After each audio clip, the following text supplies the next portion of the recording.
Welcome back. Welcome back to what I imagine was a mind numbing lesson for you last week, for some of you. And we're going to continue with your work in the world. And this week we're going to take a bit of a break, but talk about a more deep but less skill based topic, and that is your purpose. And first of all, before we get into that, I do want to distinguish between intellectual understanding and skill acquisition. And this is for a few reasons, partly so that, last week, give you a bit of salve for last week, but also it is an important distinction, and a distinction that has people, I think, once they have it confused, they put more pressure on themselves than need be. And once they have it understood, once they distinguish these two things, then it actually goes a lot smoother for them when they're learning something that does require skill acquisition. So, first of all, intellectual understanding is usually easier, it's usually faster, and it's literally higher in the body. You can far more rapidly understand a concept than you can embody it. And let's talk about knowing or embodying it or skill acquisition or being. And skill acquisition, first of all, why do I call it being? Well, it literally is the embodiment of that intellectual understanding. So you can learn some new way, but to actually be that way or behave from it takes a lot more time. So skill acquisition is literally where you behave from so that you no longer have to think about it. Then you know you've got the skill down. It's also slower because it literally has to be, it's not just up in your head, but it has to be in your bones, in your body. And it requires lots of repetition, lots of practice. So why am I telling you this? Well, last week's lesson was tough. It's also an ongoing lesson. It was likely awkward. It felt awkward. And the first time you practice it with somebody, it's going to feel awkward as well. And that's just fine, actually. That's normal.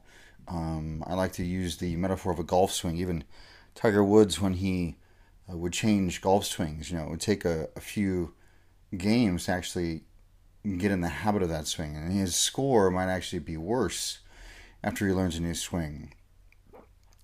Just like in any sport, if you install some new system, even top athletes, it's going to take them some time to adjust.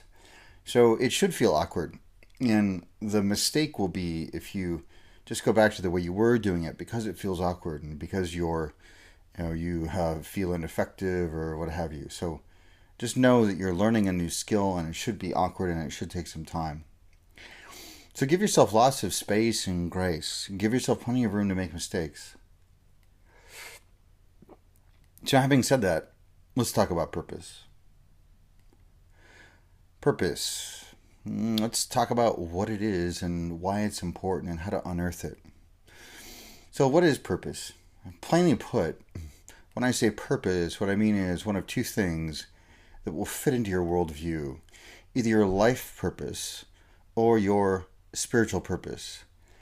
So those are the phrases that fit most into our cultural understandings. So that's what I mean.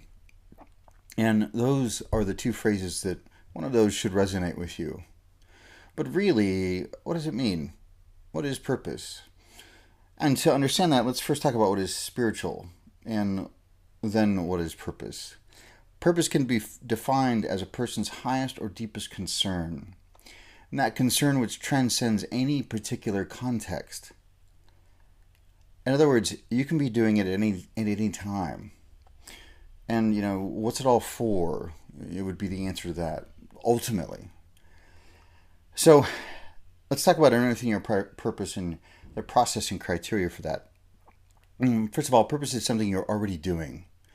And these are the criteria for purpose. It's something you're already doing, and as I said, it's something that would transcend context. So you could be doing it anywhere, of course, as long as there's someone else there. And it's probably what you're doing when you're feeling most alive, most vital, most vibrant. It's always about other. It's never about you per se. It's always about other, and I capitalize other there for a reason. It's usually, humanity, the world, things like that. Again, it transcends context, so you can be doing it anywhere as long as there's another person involved. You could be living your purpose while you're washing dishes, as long as you're washing dishes with somebody right next to you. It transcends culture, it transcends gender, it transcends national borders, race, or religion. Purpose is transrational, world-centric, transpersonal, and deeply spiritual. So what is spiritual? It's a tricky word sometimes. And there are really two definitions of spiritual. One is that it means some religious experience. And then the other is simply the highest within us, exhibiting the highest within us. And I mean the second. I don't mean the first. So purpose is deeply spiritual because it's the manifestation and realization of the highest within us, the highest within you.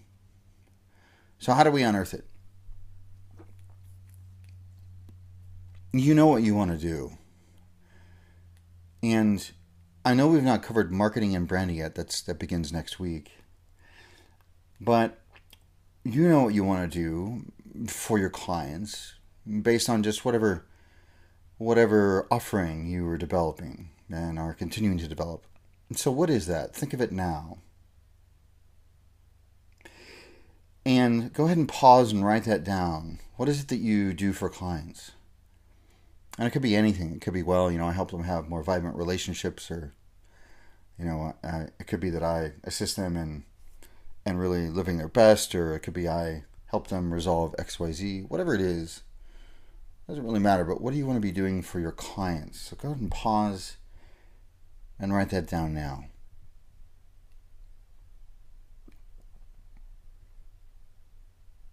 Okay, good. So why do you want to do that? In other words, for what purpose? What higher purpose does that serve? For instance, if you want to help your clients have better relationships, well, that maybe it serves the higher level of people having more loving and connected relationships in general. And then what does that serve? Well, let's say that could serve something like the world, being generally more connected and intimate, which could ultimately serve essentially world peace.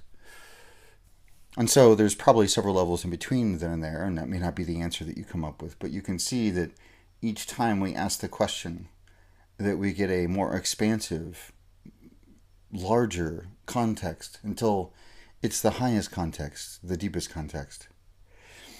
And so what I want you to do is I want you to write that down and go ahead and take yourself through the exercise of simply asking over and over and over again, for what purpose?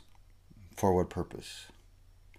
And here's the thing I want you to understand. The reason it's important for you to distinguish your purpose is because it's going to be your life raft in challenging times in this business. And there will certainly be challenging times. There will be times of doubt. There will be times of success. There will be times of questioning yourself and the marketplace and all that. Hopefully you won't spend too much time indulging there. But there will be times where you'll need the life raft. You're doing it for this purpose. And also, there will be times when you need inspiration. You need to produce and realize why it is that you're doing what you're doing. And your purpose is both that life raft and that light of inspiration, that lighthouse on the rocky shores.